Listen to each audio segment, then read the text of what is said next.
ಭಗತ್ ಸಿಂಗ್, ರಾಜ್ಗುರು, ಮದನ್ಲಾಲ್ ಧಿಂಗ್ರಾ ಮತ್ತು ಜ್ವಾಲಾ ಪ್ರಸಾದ್, ಸುನೀತಾ ಚೌಧರಿ, ಸುಹಾಸಿನಿ, ಶಾಂತಿ ಘೋಷ್, ಸುರೇಶ್ ಶೇಖ್, ಖುದಿರಾಮ್ ಘೋಷ್, ಹೈದರ್ ಅಲಿ, ಟಿಪ್ಪು ಸುಲ್ತಾನ್, ಸಂಗೊಳ್ಳಿ ರಾಯಣ್ಣ, ವಿನಯ್ ದಾಮೋದರ್, ವಾಸುದೇವ್ ಬಲವಂತ್ ಫಡ್ಕೆ, ಪ್ರೀತಿ ವಜೇದಾರ್, ಜಿತೇಂದ್ರನಾಥ್ ದಾಸ್, ಚಾಪೇಕರ್ ಸೋದರರು ದಾಮೋದರ, ಬಾಲಕೃಷ್ಣ ಮತ್ತು ವಾಸುದೇವ್, ಕ್ಯಾಪ್ಟನ್ ಲಕ್ಷ್ಮಿ, ಕಲ್ಪನಾ ದತ್, ಉಜ್ವಲ, ಭವಾನಿ ಭ್ರಷ್ಟಾಚಾರ್, ರವಿ ಬ್ಯಾನರ್ಜಿ, ಅರುಣಾ ಸಾಫಲಿ, ಸಿಂಧೂರು ಲಕ್ಷ್ಮಣ, ಕಿತ್ತೂರಾಣಿ ಚೆನ್ನಮ್ಮ, ಸುಭಾಷ್ ಚಂದ್ರ ಬೋಸ್, ಮಹಾತ್ಮ ಗಾಂಧೀಜಿ, ಜವಾಹರ್ಲಾಲ್ ನೆಹರು, ಸರ್ದಾರ್ ವಲ್ಲಭಾಯ್ ಪಟೇಲ್, ಹೀಗೆ ಇನ್ನು ಸಹಸ್ರಾರು ಜನರು ತಮ್ಮ ಬದುಕನ್ನೇ ಪಣಕ್ಕಿಟ್ಟು ಹೋರಾಟವನ್ನು ಮಾಡಿ ನಮಗೆ ಸ್ವಾತಂತ್ರ್ಯವನ್ನ ತಂದುಕೊಟ್ರು.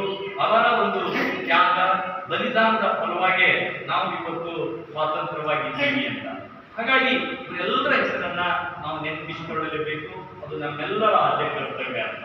ಒಂದು ಮಾತನ್ನ ಇಲ್ಲಿ ಹೇಳ್ಬೇಕು ಅಂತಂದ್ರೆ ಆ ಬಂಧುಗಳೇ, ಜಿತೇಂದ್ರನಾಥ್ ದಾಸ್ ಅಂತಕ್ಕಂಥವರು ಸುಮಾರು 63 ವರ್ಷ ಅನ್ನ ನೀರ ಇಲ್ಲಾರ್ದೇ ಬ್ರಿಟಿಷರ ವಿರುದ್ಧ ಹೋರಾಟವನ್ನ ಮಾಡಿ ಪ್ರಾಣವನ್ನ ಪಟ್ಟಂತವರು ಅಂತ.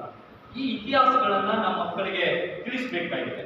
ಹಾಗಾಗಿ ಅದನ್ನ ಓದುವಂತ ನಿಟ್ಟಿನಲ್ಲಿ ನಮ್ಮ ಮಕ್ಕಳು ಕೂಡ ಪ್ರಯತ್ನ ಮಾಡಬೇಕು ಅಂತ ಹೇಳುತ್ತಾ, ಸ್ವಾತಂತ್ರ್ಯ ನಂತರದಲ್ಲಿ ಬಹುತೇಕವಾಗಿ ಅಂದಿನ ಕಾಂಗ್ರೆಸ್ ನಡೆಸಿದ ಹೋರಾಟವನ್ನು ಮಾತ್ರ ಸರ್ಕಾರಗಳು ಸ್ಮರಿಸುತ್ತವೆ ಅಂತ. ಹೌದು, ಖಂಡಿತ ಕಾಂಗ್ರೆಸ್ ನಡೆಸಿದಂತ ಹೋರಾಟಗಳು ಸ್ಮರಣೀಯವೇ, ನೆನಪಿಸಿಕೊಳ್ಳಲೇಬೇಕು. ಆದರೆ ಸ್ವಾತಂತ್ರ್ಯ ಹೋರಾಟದಲ್ಲಿ ಕ್ರಾಂತಿಕಾರಿ ಮಾರ್ಗದಲ್ಲಿ ನಡೆದ ಹುತಾತ್ಮರನ್ನ, ಈ ಮೇಲೆ ಹೇಳಿದಂತ ಹುತಾತ್ಮರನ್ನ, ಘಟನೆಗಳನ್ನ ನಿರ್ಲಕ್ಷ್ಯ ಮಾಡಲಾಗಿದೆ. ಹಾಗಾಗಿ ಅದು ಆಗಬಾರದು ಅಂತ. ಆದರೆ ಈಗಿನ ಕೇಂದ್ರ ಸರ್ಕಾರವೊಂದು ಕ್ರಾಂತಿಕಾರಿ ಚಿಂತನೆಗಳು ಮಾತ್ರವಲ್ಲ, ಪ್ರಗತಿಪರ, ವೈಚಾರಿಕ, ವೈಜ್ಞಾನಿಕ ಚಿಂತನೆಗಳನ್ನು ಕೂಡ ಸಹಿಸುತ್ತಿಲ್ಲ. ಆದರೆ ಅದನ್ನ ನಾವು ತಿಳ್ಕೊಂಡು ಕೂಡ ನಮ್ಮಂತವರೆಲ್ಲರೂ ಕೂಡ ಮೂಕೈಸ್ಮಕರಾಗಿದೆಯಲ್ಲ, ಅದು ಇವತ್ತಿನ ದುರಂತ ಅಂತೇಳಿ ನಾನು ಅಂದ್ಕೊಂಡಿದ್ದೇನೆ. ಇಂದು ಅದೇ ಮಾದರಿ 1919ರಲ್ಲಿ ಭಾರತ ಸ್ವಾತಂತ್ರ್ಯ ಹೋರಾಟವನ್ನು, ಕ್ರಾಂತಿಕಾರಿ ಪಡೆಗಳನ್ನು ನಿಯಂತ್ರಿಸಲು ರೌಲತ್ ಕಾಯ್ದೆಯನ್ನ ಜಾರಿಗೆ ತಂದರು.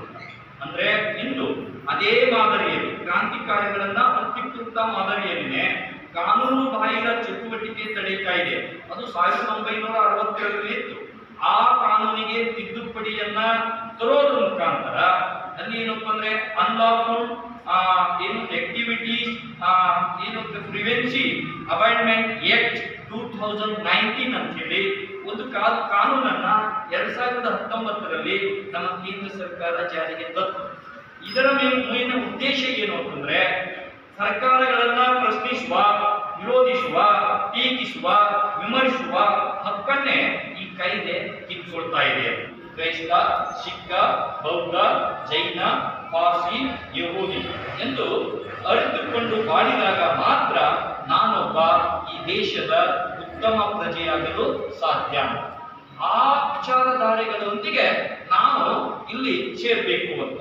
ಇನ್ನೊಂದು, ನಾನು ಇನ್ನೊಬ್ಬರಿಂದ ಎಷ್ಟು ಪ್ರೀತಿ ಗೌರವವನ್ನ ಅಪೇಕ್ಷಿಸ್ತೀನೋ ಅಷ್ಟೇ ಗೌರವವನ್ನ, ಅಷ್ಟೇ ಪ್ರೀತಿಯನ್ನ ಇನ್ನೊಬ್ಬರಿಗೂ ಕೊಡುವುದನ್ನ ಕಲಿತಾಗ ಮಾತ್ರ ನಾನೊಬ್ಬ ಉತ್ತಮ ನಾಗರಿಕ ಆಗೋಕ್ಕೆ ಸಾಧ್ಯ.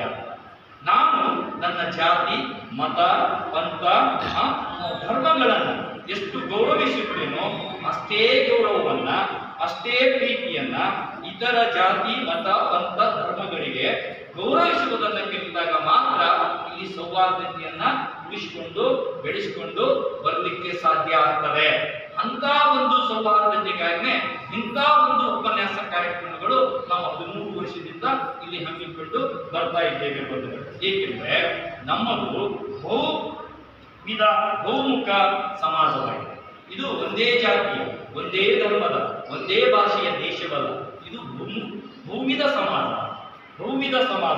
ಮತ್ತು ಬಹುಮುಖ ಸಮಾಜವಾಗಿದೆ.